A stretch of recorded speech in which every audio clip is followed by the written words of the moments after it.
Estamos muy agradecidos a Dios por esta semana de victoria que hemos tenido. Ha sido una semana de bendición. Hemos visto el poder de Dios obrando en medio nuestro y esperamos muchas cosas lindas de parte de Dios.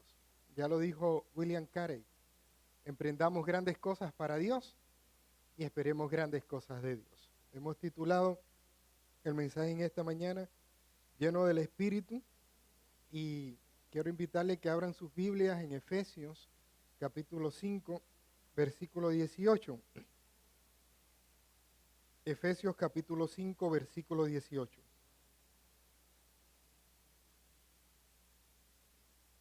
Yo le voy a invitar que ustedes se pongan de pie y puedan leer junto conmigo este versículo de la palabra del Señor. Efesios capítulo 5, versículo 18.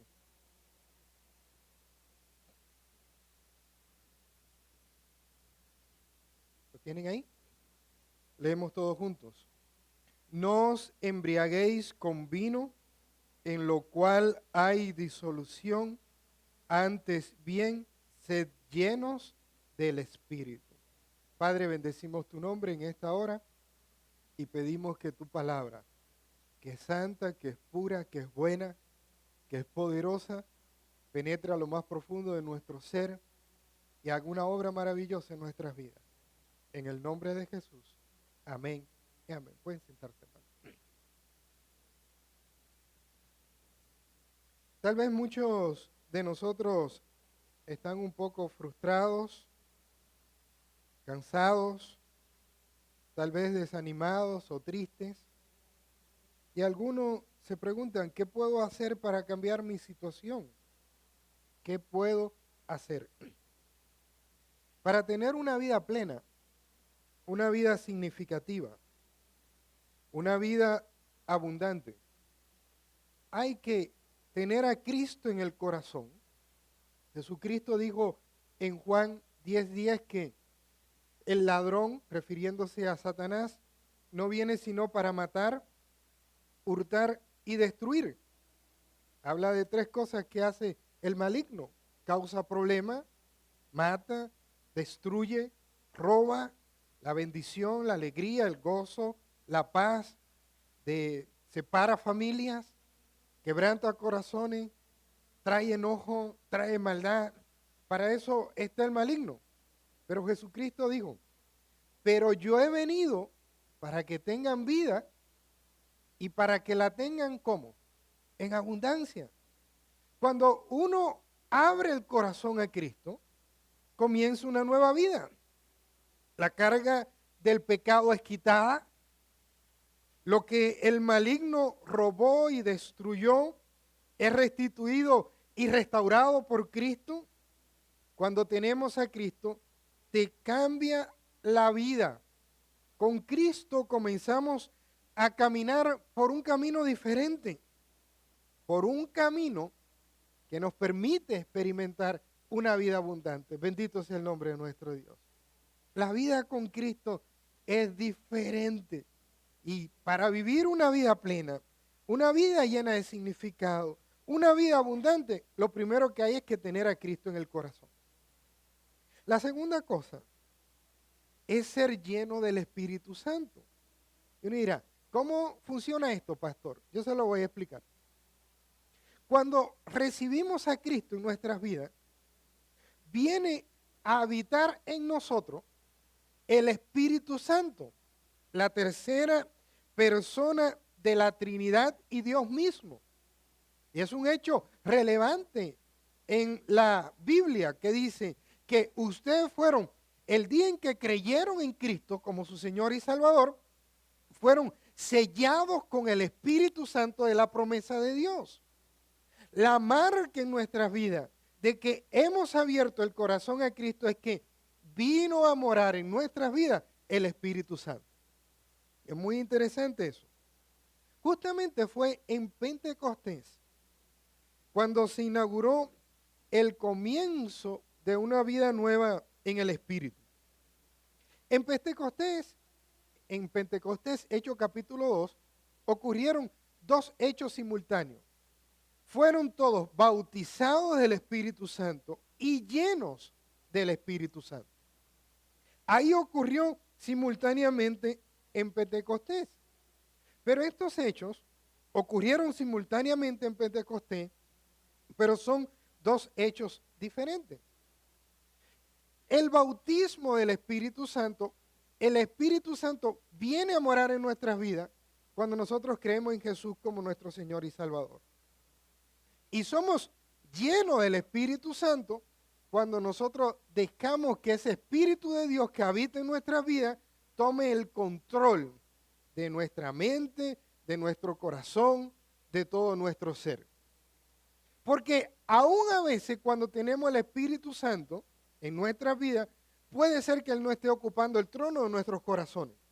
Hay una batalla, hay una lucha entre el yo y el Espíritu. Por eso la Biblia dice que no contristéis al Espíritu, no apaguéis al Espíritu, porque el Espíritu de Dios está en nuestras vidas para tener el control, para llenar nuestras vidas de bendición.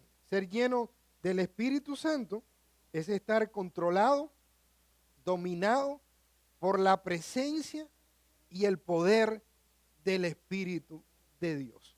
Ahora uno dirá, bueno, vamos a tratar de explicar esto un poquito más. Yo creo en Cristo como mi Señor y Salvador y viene a morar en mi vida, ¿qué cosa? ¿Quién? El Espíritu de Dios. Está en mi corazón. Eso es un hecho verdadero. De hecho, la Biblia dice que si alguno no tiene el Espíritu de Cristo, no es de Cristo. ¿Quién es el que te convence de pecado? El Espíritu de Dios que toca tu corazón.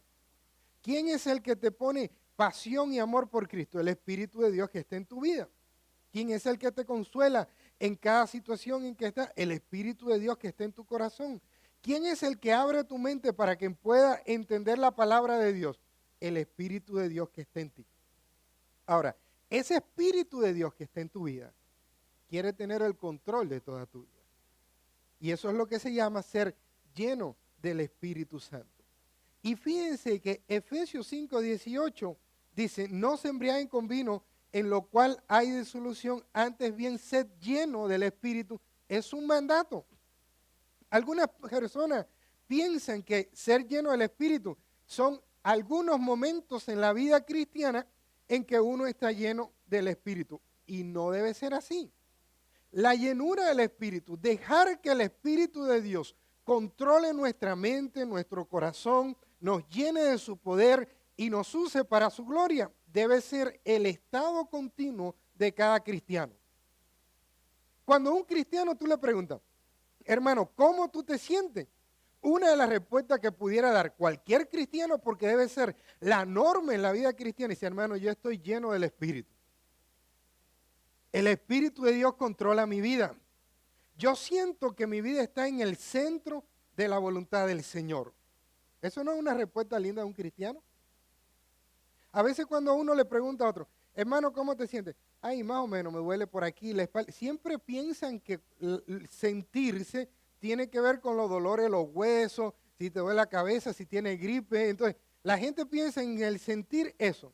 Pero cuando uno le pregunta a un cristiano que está viviendo una vida llena del Señor, con gozo del Señor, dice, hermano, ¿cómo usted se siente? Dice, hermano, yo me siento lleno del Espíritu. Y eso debe ser la respuesta constante en la vida del cristiano. Fíjense que es un mandato. Dice, no se embriaguen con vino en lo cual hay disolución. Antes bien, ¿qué cosa? Ser lleno del Espíritu. Y qué bueno decir, Señor, yo siento que mi vida está llena de tu presencia, que mi vida está llena de tu poder, que mi vida está llena de tu gracia. Yo siento que mi vida va caminando en el centro de tu voluntad.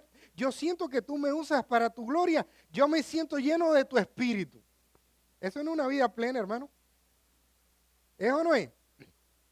Y debe ser un estado continuo en la vida del cristiano. Porque lo contrario, una vida no llena del Espíritu es una vida apagada, una vida triste, una vida que ha perdido el rumbo, una vida sin esperanza, una vida seca, vacía, sin sentido. Porque la vida plena se vive con Cristo y con la plenitud del Espíritu Santo en nuestras vidas. Bendito sea el nombre del Señor. Ahora, si la llenura del Espíritu Santo debe ser la norma o el estado continuo de cada cristiano, tú dices, bueno, ¿y cuándo se pierde esto? Esta plenitud o esta llenura se pierde a causa de ¿qué? Del pecado. ¿Qué es lo que te aleja de Dios? El pecado. Entonces, tú estás lleno del Espíritu Santo, pero cuando tú cedes a la tentación y pecas contra Dios, entonces esa plenitud del Espíritu, ¿qué pasa? Se apaga. Por eso dice la Biblia, no apaguéis el Espíritu o no entristezcáis al Espíritu. ¿Qué es lo que entristece o apaga la presencia del Espíritu Santo en nuestra vida? El pecado, la indiferencia. El pecado tiene dos cosas. Puede ser el pecado de hacer lo contrario a la voluntad de Dios. O sea, Dios te dice, perdona, y tú dices, no voy a perdonar nada. Eso es pecado. Y la otra sección de pecado es no hacer lo que Dios quiere que tú hagas. Dios te pone en el corazón y te dice, háblale ese decreto. Y te dice, no le voy a hablar nada. Es pecado. Porque Santiago dice que pecado es el que sabe hacer lo bueno y no lo hace. Eso es pecado. Entonces, ¿cómo se apaga esa plenitud del Espíritu en la vida? A causa del pecado. Pero ¿cómo se recupera? ¿A través de qué? Del arrepentimiento. En el Salmo 32, el salmista dice, mientras callé, se envejecieron mis huesos en mi gemir todo el día y se convirtió mi verdor en sequedad de verano. Dice, sin embargo, dice, mi pecado te declaré y no encubrí mi iniquidad y tú perdonaste la maldad de mi pecado. Entonces, después que él es perdonado, el Salmo termina alabando y glorificando el nombre de Dios porque Dios le devuelve la vida. Y uno dice, perdón, uno dice, ¿quién escribió el Salmo 32? David. ¿Quién era David? Un hombre conforme al corazón de Dios. ¿Y qué le pasó a David? Un día en vez de estar haciendo lo que tenía que hacer, que es estar con el ejército de Israel en el campo de la batalla, se quedó y estaba paseando en la azotea y vio una mujer que se estaba bañando desnuda, la mandó a buscar, ella estaba casada, adulteró con ella, quedó embarazada, después mandó a matar al esposo, un lío tremendo. ¿Por qué? Porque se apagó la presencia de Dios esa en su vida y perdió el rumbo. Mire, hermano, cuando el Espíritu de Dios se apaga en nuestros corazones, cuando nos alejamos de la gracia de Dios, perdemos el rumbo. Y hacemos cosas que ni imaginamos. Y así pasó David. Y por un año David estuvo guardándose el pecado. Hasta que apareció el profeta Natán y le dijo, ¿sabes qué, rey? Hay un hombre que tiene 100 ovejas. Y vino un familiar de noche y le robó la única oveja que tenía su vecino y se la comió. Y el rey David dijo, ¿quién es ese hombre? El que lo hizo lo vamos a matar. Y el profeta Natán le dijo, tú eres ese hombre, porque tú pecaste contra Dios. Y tú hiciste lo malo ante los ojos de Dios. Dice la Biblia que David cayó de rodillas y dijo, pequé contra Jehová. Y ahí escribió el Salmo 59, ten piedad de mí, oh Dios, conforme a tus misericordias, conforme a la multitud de tus piedades, borra mis rebeliones. Lávame y más de mi maldad. Salmo 51, ¿no? Y límpiame de mi pecado, porque yo reconozco mi rebelión y mi pecado está siempre delante de ti. Contra ti he pecado. Y empieza a decir, y he hecho lo malo delante de tus ojos. Y se confiesa al Señor. Y cuando se confiesa, dice la Biblia, que si confesamos nuestros pecados, Él es fiel y justo para perdonar nuestros pecados y limpiarnos de toda maldad. Entonces, ¿qué hace el Señor? Vuelve a tomar el trono de nuestros corazones. Y volvemos a la vida que tenemos que vivir, que es una vida llena del Espíritu, sin pecado que nos dañe, sin maldad que nos alcance, una vida llena de la presencia del Señor. Bendito sea su nombre. Y esa es la vida que estamos viviendo. Y esa es la vida que estamos experimentando. Hermano, ¿qué pasa cuando una iglesia es llena del Espíritu Santo? Lo primero que ocurre es que una iglesia llena del Espíritu Santo anuncia el Evangelio, comparte a Cristo. Yo les invito a que abran en sus Biblias en Hechos capítulo 2.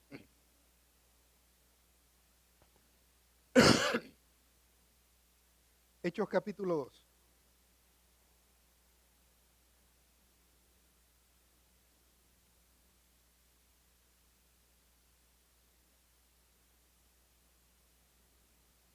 ¿Está bien? Hechos capítulo 2. Cuando llegó el día de Pentecostés, estaban todos unánimes juntos. Y de repente vino del cielo un estruendo como de un viento recio que soplaba, el cual llenó toda la casa donde estaban sentados. Y se le aparecieron lenguas repartidas como de fuego, asentándose sobre cada uno de ellos. Y fueron todos, ¿qué cosa? Llenos del Espíritu Santo. Y comenzaron a hablar en otras lenguas, según el Espíritu le daba que hablasen. Moraban entonces en Jerusalén judíos varones piadosos de todas las naciones bajo el cielo.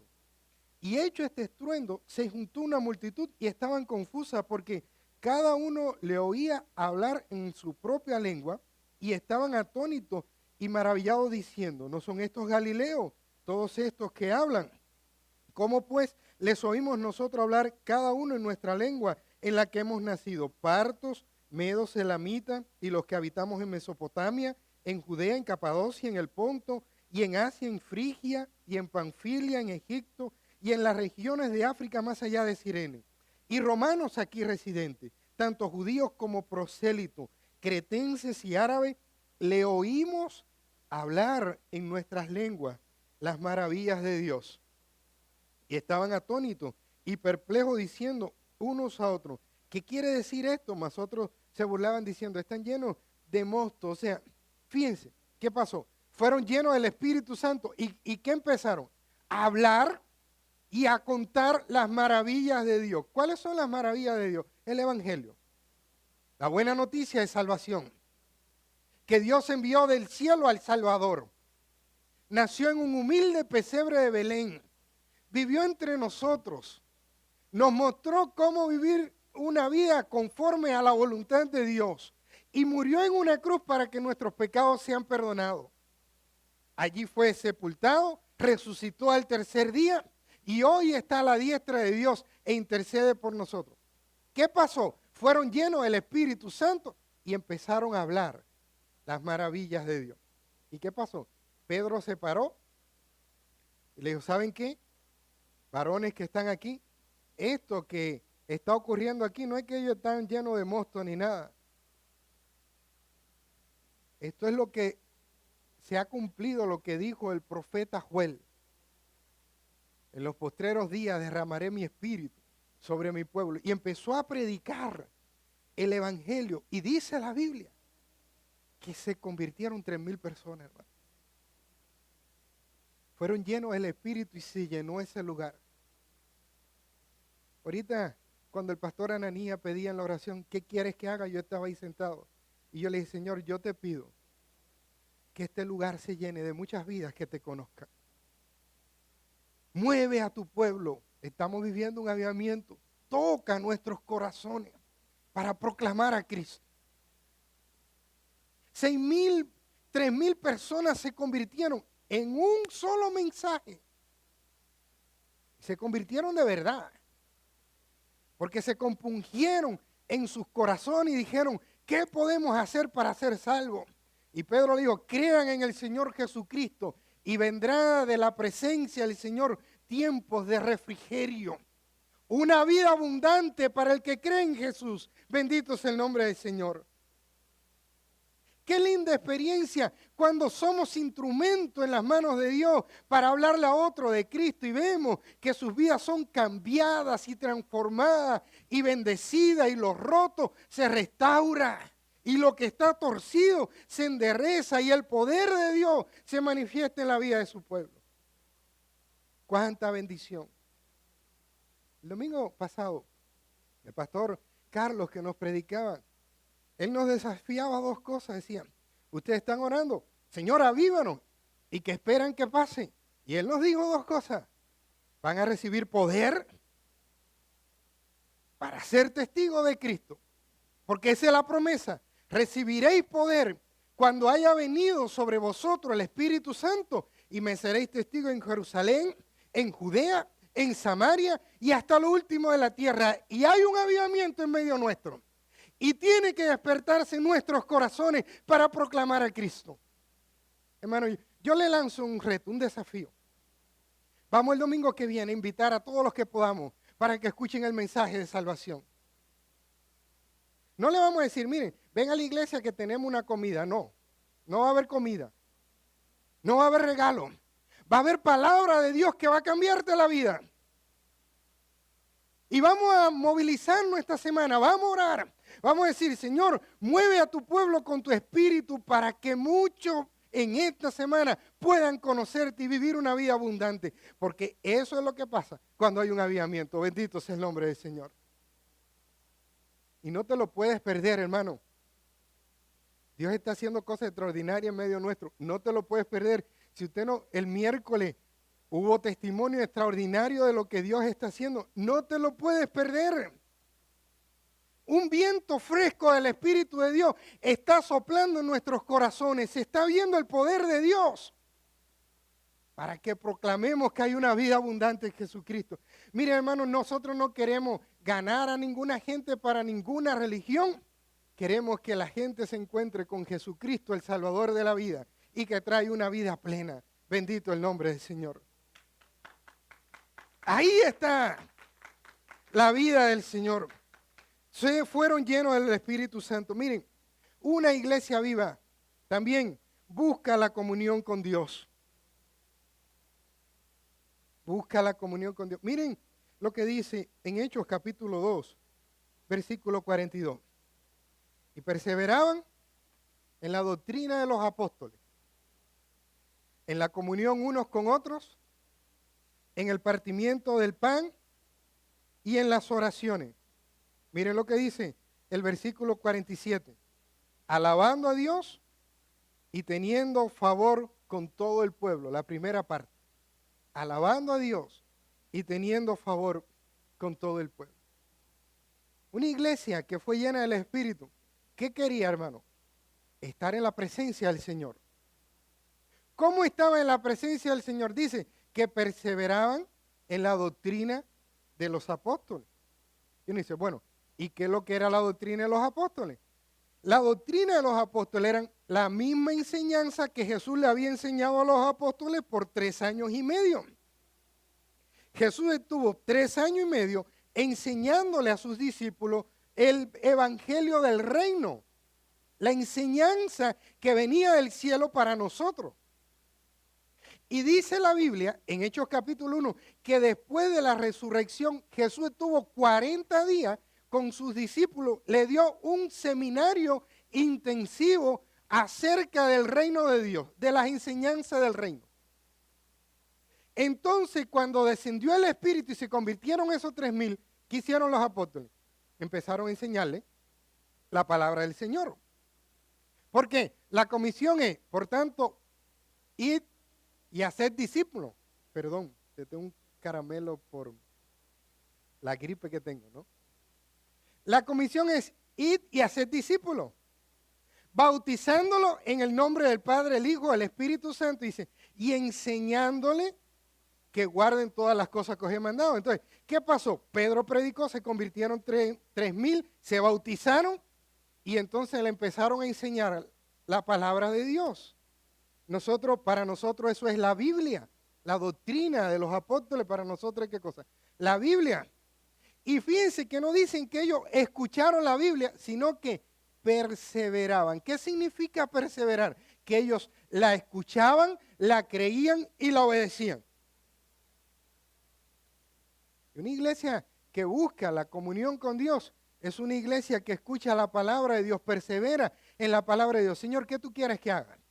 Señor, ¿qué tú me muestras en tu palabra? Señor, ¿hay algo en mi vida que tengo que cambiar? Señor, ¿hay algo que tengo que hacer para ti? Señor, yo quiero permanecer en tu palabra. Bendito sea el nombre del Señor. Ellos buscaban la comunión con Dios, pero no solo en la palabra, sino también dice en el partimiento del pan. Cuando en la Biblia se habla del partimiento del pan, era cuando ellos celebraban la cena del Señor y recordaban el sacrificio de Cristo. Y a través de la cena, del partimiento del pan, ellos buscaban la comunión profunda del Señor, acordándose y recordando y afianzando en sus corazones el amor de Dios derramado en la cruz del Calvario, cuando Cristo dio su cuerpo y derramó su sangre para que nosotros podamos ser salvos. pero también a través de la cena. Ellos recordaban la promesa de Jesús, que Él vendría por su iglesia. Cada vez que participen de esta cena, la muerte del Señor anuncian y hasta que Él vuelva. Y ellos perseveraban en la palabra, participaban de la cena, recordando el sacrificio de Cristo. Y también en las oraciones. Fíjense, la oración fue causa y consecuencia del avivamiento. Cuando se derramó el Espíritu Santo, estaban ¿qué cosa? Orando. Y después que el Espíritu Santo llenó su vida, estaban ¿qué cosa? Orando. Bendito el nombre del Señor. ¿Por qué? Porque ellos buscaban la comunión con Dios. ¿Cómo? Perseverando en la palabra, adorando a Dios y orando. Hay un escritor argentino que era autodidacta, Bareto. Era un gran predicador en Argentina. Yo no sé si Ananías lo conoció personalmente, pero él escribió algo lindo. Dijo, la oración, dijo Crisóstomo, es la respiración del alma. Y en aquella iglesia, todos respiraban para llenarse del aire santo que viene de la presencia de Dios. Y estaban orando, porque ellos respiraban la presencia de Dios, buscaban el rostro de Dios. ¿Qué va a pasar en un avivamiento? ¿Qué pasa? Vamos a proclamar a Cristo. ¿Qué pasa en un avivamiento? Vamos a tener un deseo cada vez más profundo de estar en la presencia del Señor. Una iglesia llena del Espíritu Santo, letra C, es una iglesia que ve el obrar milagroso de Dios.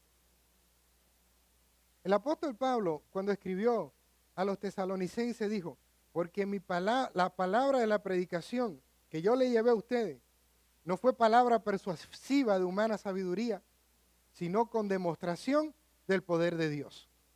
Y dice en Hechos capítulo 2, versículo 43, y sobrevino temor a toda persona, y muchas maravillas y señales eran hechas por los apóstoles. Había un mover de Dios, como ha habido un mover de Dios en esta semana en medio nuestro. Oliver, ven y compártanos el testimonio.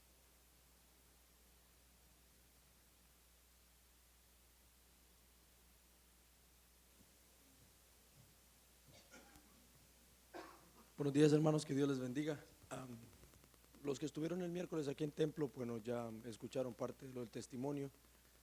No sé si ustedes saben o se han enterado, pero durante las últimas 3 o 4 semanas hemos estado viviendo una situación de mucha tristeza, de mucha confusión, de muchos sentimientos encontrados y qué más en la vida de mi familia.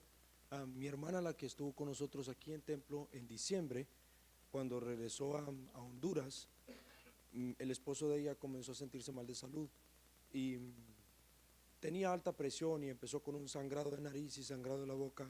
Fueron al médico y en ese momento, podemos decir, una noticia muy desafortunada de decirle de que él tenía un cáncer dentro de su cara, cerca de la nariz, y en ese momento dijeron un cáncer muy agresivo, el cual se había alojado en la cavidad óptica. Esos eran los resultados que en ese momento arrojaba la biopsia, y decía de que desgraciadamente no había nada que podían hacer. Hubo muchos oncólogos que lo desahuciaron de una manera muy drástica, de una manera muy fuerte, al decirle de que él se iba a morir, así, en otras palabras. Dice, no hay nada que podamos hacer por ti, lo lamentamos mucho, pero te vas a morir. Y mi hermana, desde antes de que ella venía, el pastor me comentaba, decía, Oliver, traten de ser de mucha bendición en la vida de tu hermana. Oren por ella porque la venida de tu hermana es un milagro en la vida de ella y en la vida de la familia, porque el Señor la está preparando para cosas grandes que Él tiene para ella. Y Él me lo dijo desde mucho antes y yo se lo recalcaba a mi hermana, y pasaron muchas cosas, hermanos. Mi hermana ha descansado mucho y agradece grandemente, ella y Alan, la oración de cada uno de ustedes. Y como anoche lo compartíamos con el pastor, si no hubiese existido ese reencuentro para restaurar una relación que se había interrumpido durante los años entre ella y nosotros, y especialmente con Lady, que no estaba bien, yo creo que en ningún momento mi hermana hubiese creído de que nosotros y ustedes, todo Templo Bautista, estaba siendo de bendición en la vida de ellos a través de la oración. Y damos muchas gracias al Señor, porque desde ese momento que ella comenzó a llamarnos prácticamente todos los días, pudimos orar con ella en todo momento, pudimos ser de bendición en la vida de ella. Pude hablarle la predicación que dio el pastor Ananías en un miércoles aquí en Templo del profeta Habacuc, y dice que cuando pedimos algo al Señor no hay que dormirnos, hay que estar pendientes y expectantes a la respuesta del Señor, porque Él escucha nuestra oración. Y yo pude decirle eso a mi hermana, y el Señor dio una paz en mi corazón. Y en ese día que yo oraba, yo sentí la respuesta de Dios, que Él iba a hacer un milagro lindo en la vida de Alan. Y yo lo comenté con los hermanos y les decía que tuvieran en oración a mi cuñado, y que no solo lo tuvieran a él, sino que también me tuvieran a mí, porque el enemigo es astuto, y aun cuando el Señor ha contestado a una respuesta, dado de respuesta a una oración, Él quiere robarnos la bendición a través de la duda. Yo les decía a los hermanos que lo mantuviéramos en oración, y fue un tiempo de muchas respuestas absurdas. Ellos creo que vieron al menos de unos 4 o 5 oncólogos, y uno de los últimos que vieron, lo vieron porque el Señor quiso que lo vieran. Mi hermana se fue un poco cuando le dijeron que ellos buscaban una doctora, Mirna Hernández creo, y encontraron otro oncólogo. Cuando ella se fue un poco disgusta porque no habían visto a una doctora que les habían recomendado que era muy buena. Incluso ese oncólogo le dijo: quiero que veas al último oncólogo en Honduras, quien va a determinar cuál es la situación de Alan. Fue y lo vieron, y él dijo: la situación sigue igual, nada más que él fue un poco más prudente, y con pocas palabras y bonitas le dijo, de igual manera que los demás, que su situación no tenía remedio, que él se iba a morir. Entonces le dijo: no te preocupes por dietas, come lo que quieres, si quieren viajar, viaje. Le dijo a mi hermana: ámalo, cuídalo. Y mi cuñado es muy joven, tiene 32 años, y cuando salieron de ese lugar, el doctor, el oncólogo que habían visto ese día, que no encontraron a la doctora que buscaban, le dijo: ¿sabes qué?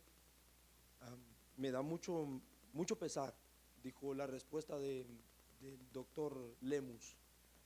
Dijo: pero hay una persona más que quiero que vea tus papeles, si tú lo permites. Y es una doctora de hospital escuela, la cual tiene amigos cirujanos en Estados Unidos. Y mi hermana había dicho no solo una vez, que qué lástima que mi cuñado no tuviera una visa, y que qué lástima que no tuviéramos la cantidad de dinero que podría costar una cirugía aquí en Estados Unidos, porque decía que la cirugía podía valer dentro de 18,000 a 30,000 dólares.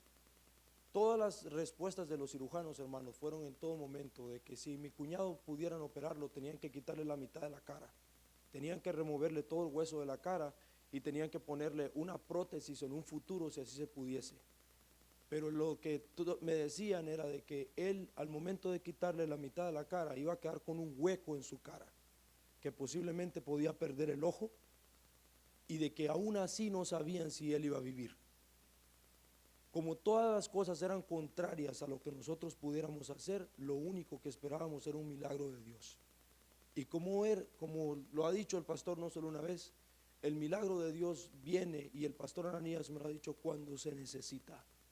Cuando no hay absolutamente ninguna cosa que nosotros podamos hacer al respecto, es cuando Dios se manifiesta y nos deja saber el poder de Él. Y en ese momento nosotros seguíamos orando. El viernes de la noche de avivamiento estuvimos orando en el tiempo de orar por los enfermos, y todo el tiempo se ha estado orando aquí en la iglesia.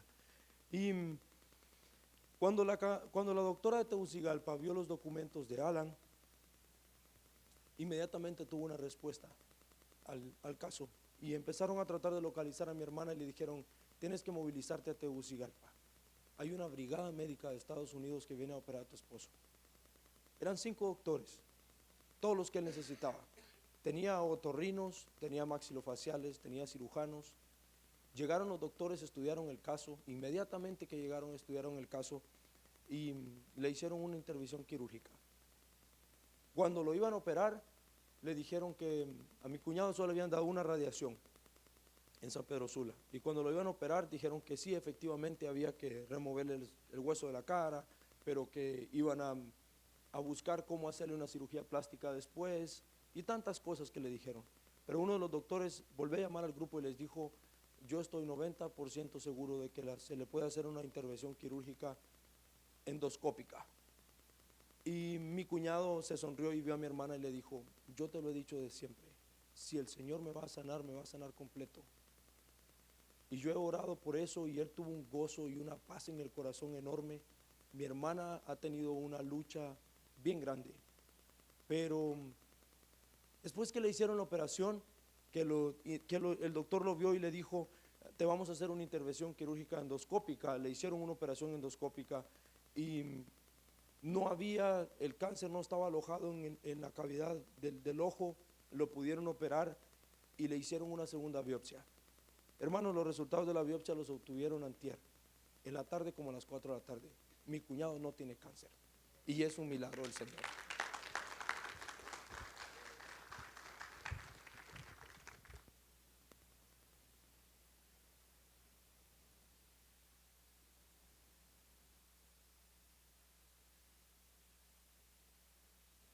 Eso es uno. El miércoles hubo otros testimonios. Porque un avivamiento está ocurriendo en nuestro lugar. Estamos viendo el poder de Dios. Cuando los primeros cristianos empezaron a enfrentar la persecución, en Hechos capítulo 4, que le dijeron a Pedro que no predicara más en el nombre del Señor, y a Juan, dice que ellos oraron y dijeron: Señor, escucha sus amenazas y concede a tus siervos que con todo de nuevo prediquen tu palabra. Mientras tú extiendes tu mano y haces milagros y señales y prodigios. Vamos a predicar el Evangelio. Mientras Dios hace el prodigio y el milagro para gloria y honra de su nombre, como lo hizo en la vida de Alan. Bendito sea el nombre del Señor. Dios es un Dios poderoso. Y una iglesia llena del Espíritu ve el obrar milagroso de Dios. Una iglesia llena del Espíritu también disfruta de una alegre comunión entre los hermanos. Miren lo que dice Hechos 2:44. Todos los que habían creído estaban juntos y tenían en común todas las cosas y vendían sus propiedades y sus bienes y los repartían a todos según la necesidad de cada uno. Y perseverando unánimes cada día en el templo y partiendo el pan en las casas, comían juntos con alegría y sencillez de corazón. Cuando hay una iglesia viva, llena de la presencia de Dios, hay unidad, hay amor, hay comunión, hay deseo de estar juntos. Miren, para aquellos que se quejan y dicen, bueno, hay que venir el domingo al culto, el miércoles. La primera iglesia iba el lunes, el martes, el miércoles, cada día iban al templo y también ¿a dónde? A las casas. Y compartían la vida juntos. ¿Y la compartían con qué? Con alegría, con sencillez de corazón. Se reunían para comer, se reunían para adorar al Señor, se reunían para orar.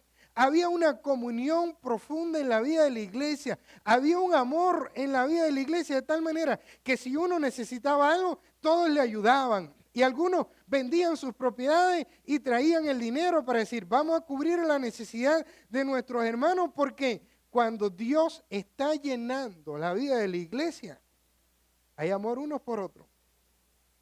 Y se cumple el mayor del mandamiento. Amarás al Señor tu Dios con todo tu corazón, con toda tu alma, con toda tu mente, con toda tu fuerza. Y a tu prójimo como ¿quién? Como a ti mismo. Una de las cosas que yo más disfruto de esta iglesia es el amor entre todos nosotros.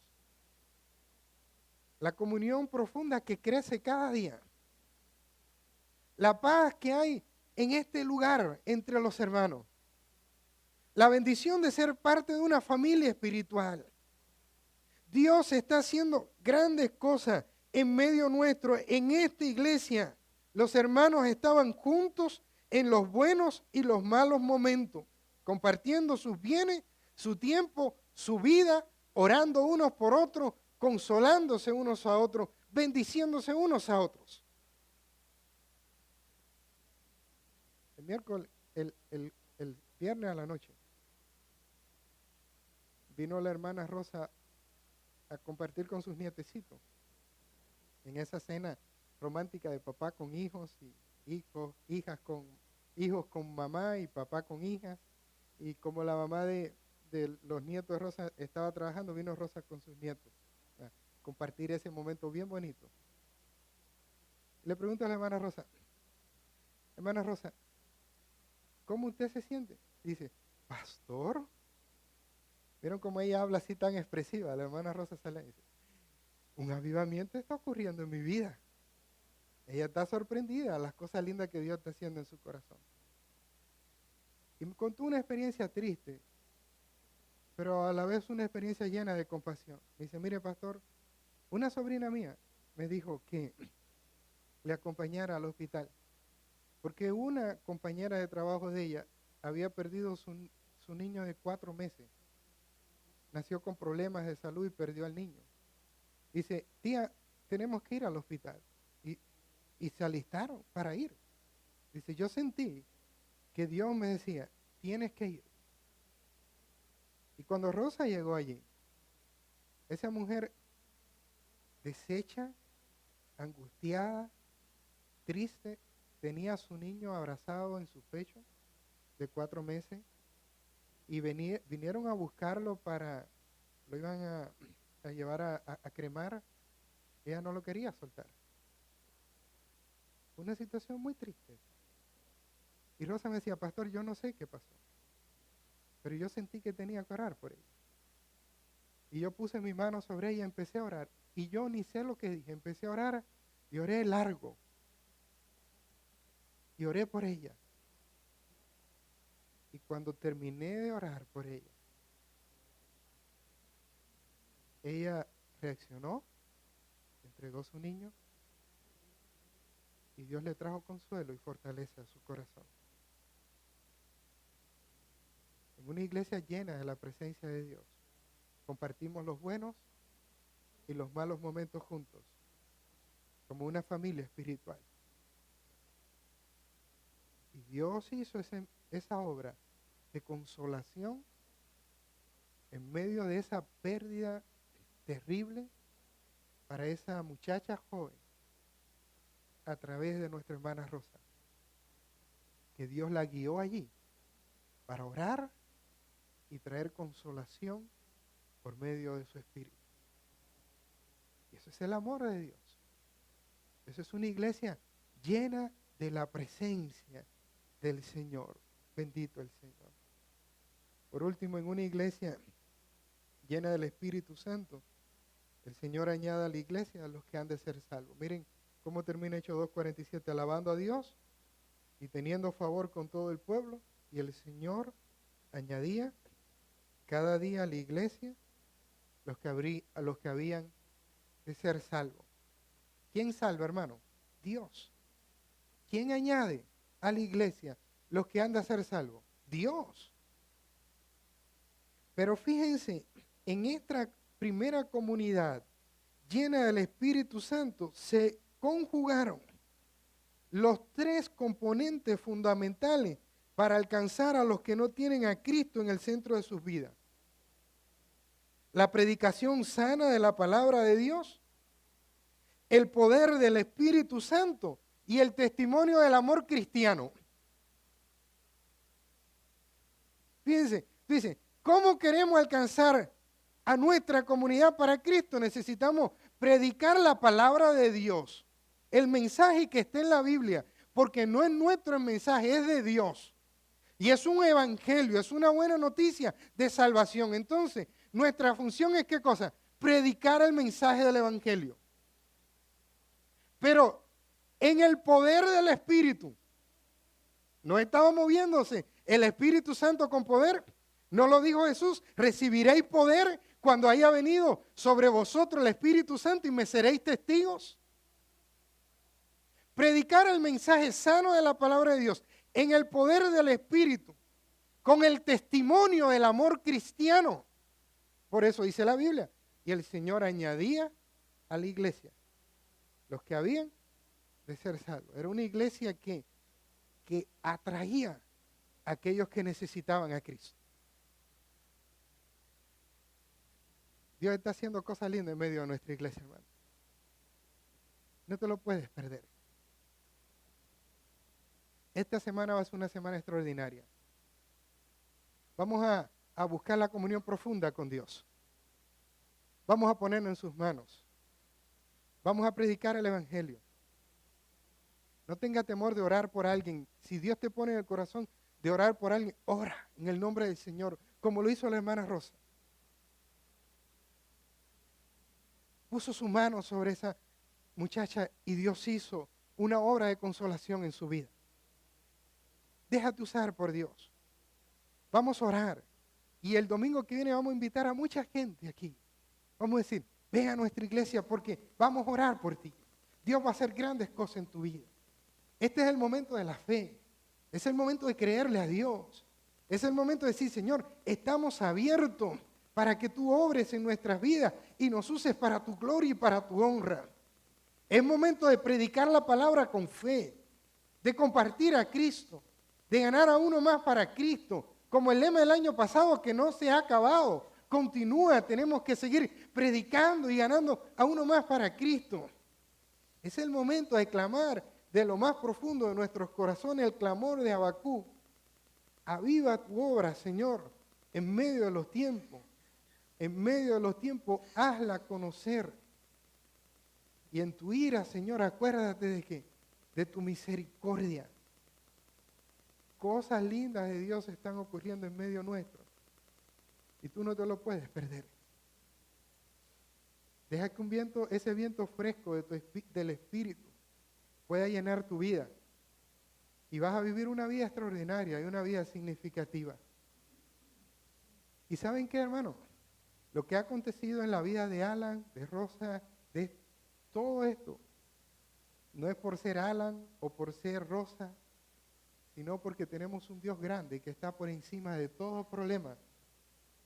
Y un Dios que ama este mundo. Y un Dios que quiere salvar. Y un Dios que quiere restaurar. Y un Dios que quiere hacer todas las cosas nuevas en muchas personas, en muchas familias. Y para eso estamos nosotros, para ser instrumentos en sus manos. Bendito sea su nombre. Avívanos, Señor. Avívanos, Señor. Y yo quiero